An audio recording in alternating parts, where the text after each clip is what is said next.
ये चारों क्या कर रही हैं? ये सुन शौर्य ने झल्लाते हुए उसके मुंह पर हाथ रख दिया और फिर विक्रांत ने ताल की तरफ देखकर कहा, चुप रहो, वो जो भी कर रही हैं उन्हें करने दो। ये नजारा कहाँ हमें रोज रोज देखने को मिलेगा।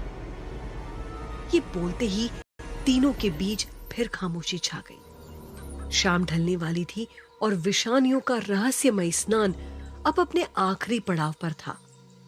ये रहस्यमय स्नान विषानियों के लिए एक प्रक्रिया थी जिसके बारे में किसी को नहीं पता था।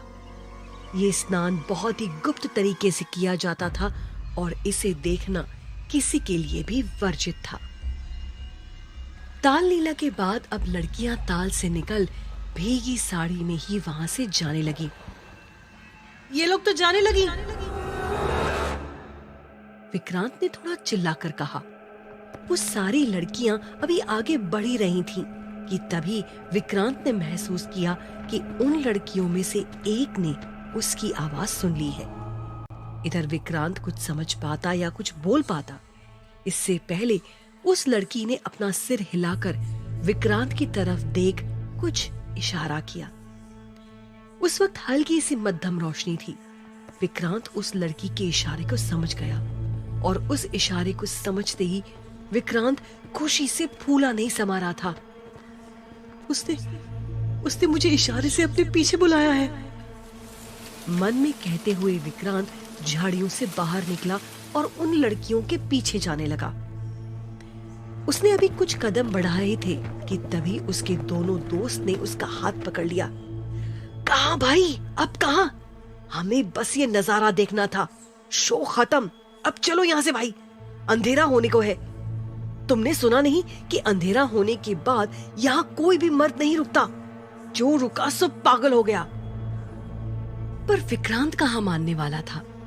वो तो अब तक उस लड़की की खूबसूरती में खो चुका था। उसने दोनों पर झल्लाते हुए कहा, भाई अब कुछ मत बोलो, चलना है तो साथ चलो वरना चले जाओ। मैं तो चला उनके पीछे।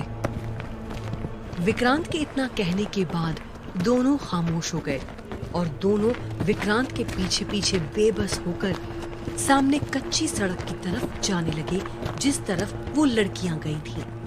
थोड़ी देर बाद तीनों जब उस रास्ते पर आगे तक गए तो सामने उन्हें एक बहुत बड़ा भवन दिखा। उस भवन को जंगल के बीचों बीच देख तीनों बुरी तरह से चौंक गए। इतना बड़ा भवन कोई सोच भी नहीं सकता इस जंगल में। मुझे कुछ ठीक नहीं लग रहा, मधुकर ने घबराते हुए उस भवन को देखते हुए कहा।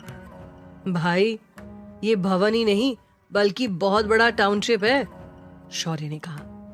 ये दोनों जहां भवन को देख शॉक्ड थे तो वहीं विक्रांत की नजरें उन लड़कियों पर थी जो अभी अभी मेन गेट से भवन के अंदर चली गई थीं। तभी विक्रांत ने देखा कि वो चारों लड़कियां सामने के बड़े दरवाजे से अंदर जा रही हैं। उनको अंदर जाते देख विक्रांत दौड़कर भवन के दरवाजे के पास गया। वो आगे कुछ समझ पाता तभी वहां पर दो औरतें आईं और विक्रांत को सामने से हटाते हुए कहा, इस वक्त अंदर आना सख्त मना है और मर्दों को तो इस वक्त यहाँ होना भी नहीं चाहिए। चलिए जाइए यहाँ से। आपको नहीं पता शाम होते ही सारे मर्द भवन से निकल जाते हैं? सुबह आइएगा, अब जाइए। विक्रांत ने जब ये सुना तो वो थोड़ा निराश हो गया। उसने अपनी तरफ से कोशिश करते हुए कहा, देखिए